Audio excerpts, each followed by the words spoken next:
മാസം തികയാതെയാണ് ജോളി ജനിച്ചത്. 7 മാസം മാത്രമേ അമ്മയുടെ ഉദരത്തിനുള്ളിൽ ജോളിക്ക് കഴിയുവാൻ സാധിച്ചുള്ളൂ. ജനിച്ച് 5 ദിവസം കഴിഞ്ഞപ്പോൾ അമ്മ മരിക്കുകയും ചെയ്തു. ഇങ്ങനെയുള്ളൊരു കുഞ്ഞിൻ്റെ അവസ്ഥയെക്കുറിച്ച് നമുക്ക് സാമാന്യമായി ചിന്തിക്കാവുന്നതേ ഉള്ളൂ. ഏതായാലും ഞാനിവിടെ പറയുന്ന കഥാപാത്രം ജോളി ഈ ഒരു ശാരീരിക മാനസിക സാഹചര്യങ്ങളുടെ സമ്മർദ്ദങ്ങളിലൂടെയാണ് വളർന്നു വന്നിട്ടുള്ളത്.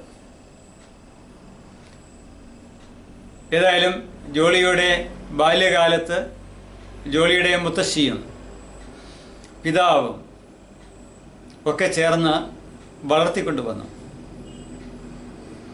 ഏതാണ്ട് 2-3 മാസക്കാലം ശരിക്കും ആശുപത്രിയിലായിരുന്നു ജോളിയുടെ ബാല്യകാലം.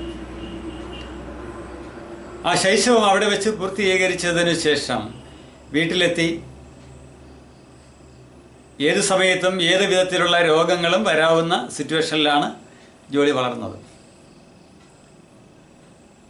ഗർഭപാത്രത്തിൽ അമ്മയുടെ പരിചരണത്തിൽ അമ്മയുടെ ഉദരത്തിൽ പറ്റിപ്പിടിച്ച് വളരുവാൻ ഭാഗ്യം ലഭിക്കാതിരുന്ന ജോളി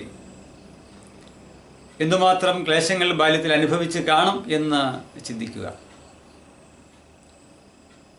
മാസം തികയാതെ ജനിച്ചു. 5 ദിവസം കഴിഞ്ഞപ്പോൾ അമ്മ മരിച്ചു. പിന്നെ വളർത്തുന്നത് മുത്തശ്ശിയും പിതാവും മുത്തശ്ശനും ഒക്കെ ചേർന്നാണ്. പിതാവിൻ്റെ സഹോദരിമാരും സഹായിക്കുവാൻ എത്തി. ഏതായാലും നാളുകളിങ്ങനെ മുമ്പോട്ട് പോന്നു. ഇന്ന് ജോളിക്ക് ഒരു രണ്ടാനമ്മയുണ്ട്. ഒത്തിരി സ്നേഹമുണ്ട് ജോളിയോട്. ഒരു രണ്ടാനമ്മയുടെ സ്ഥാനത്ത് നിന്നുകൊണ്ടല്ല, സ്വന്തം അമ്മയുടെ സ്ഥാനത്ത് നിന്നുകൊണ്ടാണ് ഇപ്പോൾ ജോളിയുടെ രണ്ടാനമ്മ ജോളിയെ വളർത്തിക്കൊണ്ടിരിക്കുന്നത്. എങ്കിലും ജോളിയെ സംബന്ധിച്ച് ഇപ്പോഴുള്ള പ്രധാന പ്രശ്നം തൻ്റെ രണ്ടാനമ്മയെ മനസ്സുകൊണ്ടൊരു അമ്മയായി സ്വീകരിക്കുവാൻ കഴിയുന്നില്ല എന്നുള്ളതാണ്. ആയതിനാൽ അമ്മയുമായി അനവധി പ്രശ്നങ്ങൾ ഉണ്ടാകുന്നു, അനിഷ്ടകരമായ അനവധി സംഭവങ്ങൾ ഉണ്ടാകുന്നു. ജോളി ഇപ്പോൾ വലിയൊരു മാനസിക അസ്വാസ്ഥ്യം അനുഭവിച്ചു കൊണ്ടിരിക്കുകയാണ്. ജോളിയുടെ ജീവിതം വളരെ നരകിച്ച അവസ്ഥയിലാണ് എന്ന് പറയാം. ഡൽഹിയിലെ ഒരു യൂണിവേഴ്സിറ്റിയിൽ പോയി പഠിക്കുകയാണ് ജോളി. ഏതായാലും പഠിക്കുന്നതിനിടയിൽ വീട്ടിലേക്ക് ഫോൺ വിളിക്കുവാനോ വീടുമായി യാതൊരു വിധത്തിലുള്ള സമ്പർക്കത്തിനോ ഒന്നും ജോളിക്ക് കഴിയുന്നില്ല. ഏതായാലും ജോളി എൻ്റെ അടുക്കൽ എത്തിച്ചേർന്ന് ഈ പ്രശ്നം അവതരിപ്പിച്ചു. ജോളിയുടെ ബാല്യകാല അനുഭവങ്ങൾ എന്നോട് പറഞ്ഞു. കാര്യങ്ങളൊക്കെ മനസ്സിലാക്കുവാൻ നമുക്ക് സാധിക്കും.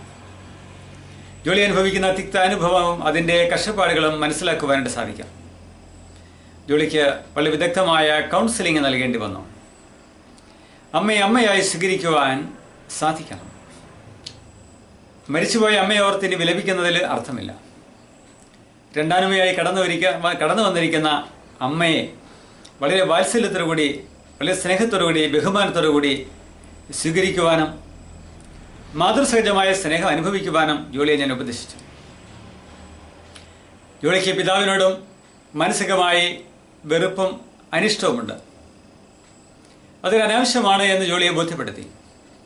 പിതാവിനെയും വളരെ ബഹുമാനത്തോടെ കാണണമെന്നും അദ്ദേഹത്തോട് വളരെ വളരെ ആത്മാർത്ഥമായി സംസാരിക്കുവാനും ഒക്കെ ജോളിയെ ഉപദേശിച്ചു. ജോളി കാര്യങ്ങളെല്ലാം മനസ്സിലാക്കി. ജോളി മാനസികമായി അനുഭവിച്ചിരുന്ന കഷ്ടപ്പാടുകളും മാനസികമായി അനുഭവിച്ചിരുന്ന തകർച്ചകൾക്കും ഇതൊരു പരിഹാരമായി മാറി. ജോളി എൻ്റെ സാന്നിധ്യത്തിൽ തന്നെ അമ്മയോട് ഫോൺ ചെയ്ത് സംസാരിച്ചു. വളരെ സൗഹൃദപൂർവമായ ഏതാണ്ടൊരു 15-20 മിനിറ്റ് സമയത്തോളമാണ് അവർ സംസാരിച്ചത്. ശരിക്കും സ്നേഹത്തിന് വേണ്ടി ദാഹിച്ച ആ മനസ്സിൽ സ്നേഹം ലഭിച്ചപ്പോൾ അത് ആർത്തിയോടെ മുത്തിക്കുടിക്കുവാൻ വെമ്പുന്ന ഒരു മനോഭാവം ജോളിയുടെ മുഖത്ത് പ്രകടമായിരുന്നു.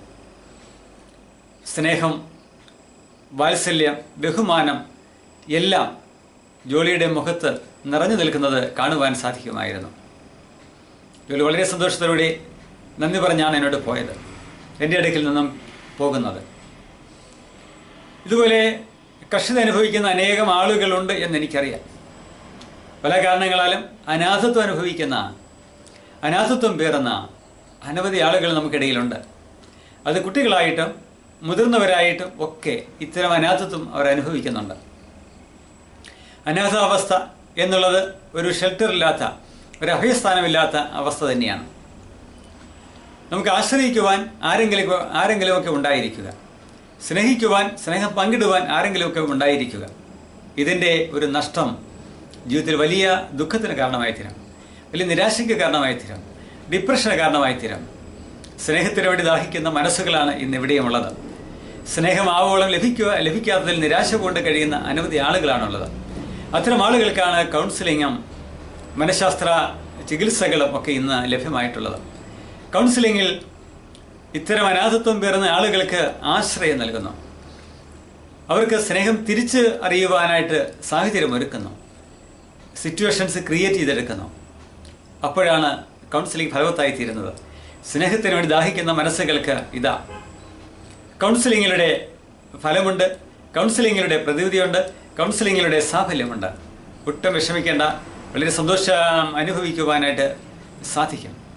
ഇത്തരം ഏതെങ്കിലും വിധത്തിൽ അനാഥത്വം പേറുന്ന ആരെങ്കിലും ഉണ്ടെങ്കിൽ അത്തരം ആളുകളെ സഹായിക്കുവാൻ കൗൺസിലിങ്ങിൽ സാധിക്കുന്നതാണ്.